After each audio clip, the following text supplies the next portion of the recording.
We were really pleased to host the Wyoming Agricultural Diversification Summit here in Torrington, Wyoming at Eastern Wyoming College. This was the sister conference that was held in Powell in January, where we had an emphasis on crops at Northwest College.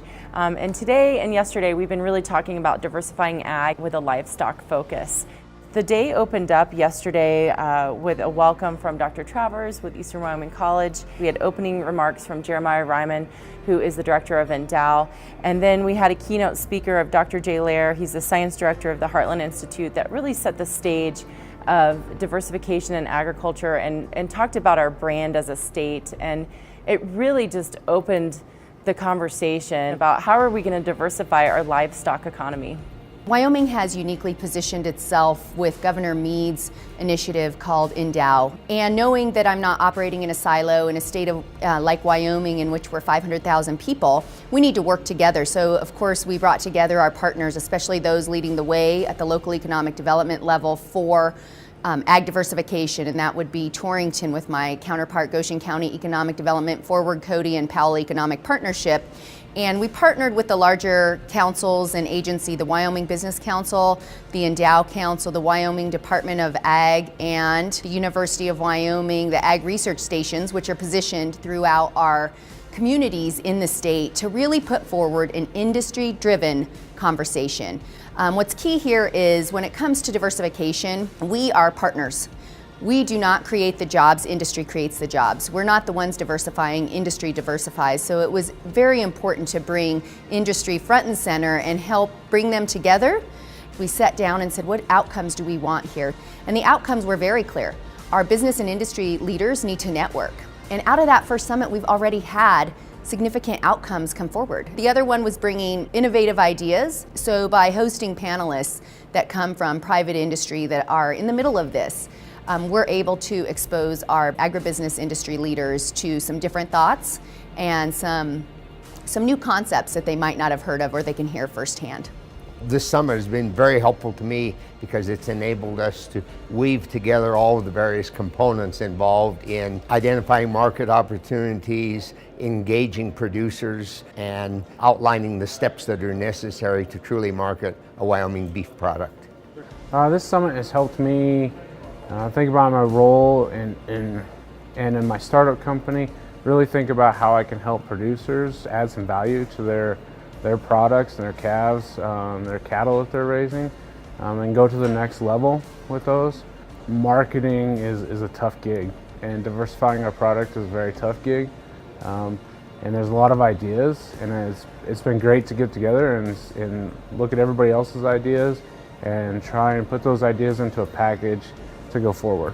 Being involved in this conference just furthers my interest in why Wyoming continues to be kind of in the commodity business when they have so much to give from a value-added perspective. And that's really the theme of this conference, kind of how do we add value to Wyoming products. Not one person or not one entity or not one processor or not one rancher is going to get this done. And something like this brings all of the people together to say, we have to do it together. It has to be from the new governor to the University of Wyoming, to the ranchers, to the producers, to maybe some people that have some experience working outside of Wyoming, whether that's outside the country or not. But it's really, it has to be a team effort, you know, and the things you see going on with Endow and the Wyoming Business Council, that all has to come together to make it work.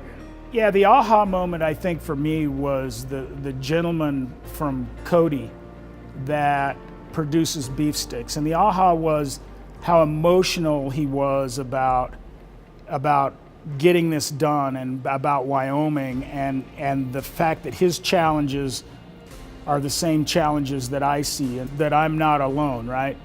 From the big guys down to the small guy, we all have that same challenge. And it's really shown me that there's a road that you can take in there and that there's successes that can be had. The thing that is important for us as we look at diversifying the ag industry is to look at the innovators that are in the state. There are so many that I'm even unaware of, having sat in my role for a few years. And we need to consider the things that they've been doing find ways to support them, and I'm pretty excited to see that fruit come to bear in the near future. Putting up brick and mortar is the easy part. Now it's getting the labor. There's a lot of moving parts and a lot of items that have to be thought through, along with infrastructure, freight, trucking, and how do you get the product to your customer or your final destination. Brand your product, brand your label, brand your state, and then get with one of the bigger packers or get into a program to where people can see that value of the calves that you raise in this state. Wyoming has a great opportunity to grab on that shirt tail and grow. The biggest takeaway for me from this summit today is that there are people who are really committed to change and diversifying. We need someone to take that bull by the horns as it is. We've got to tell the story.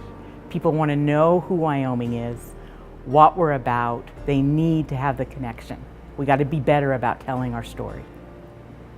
One of the biggest takeaways is the passion of the producer.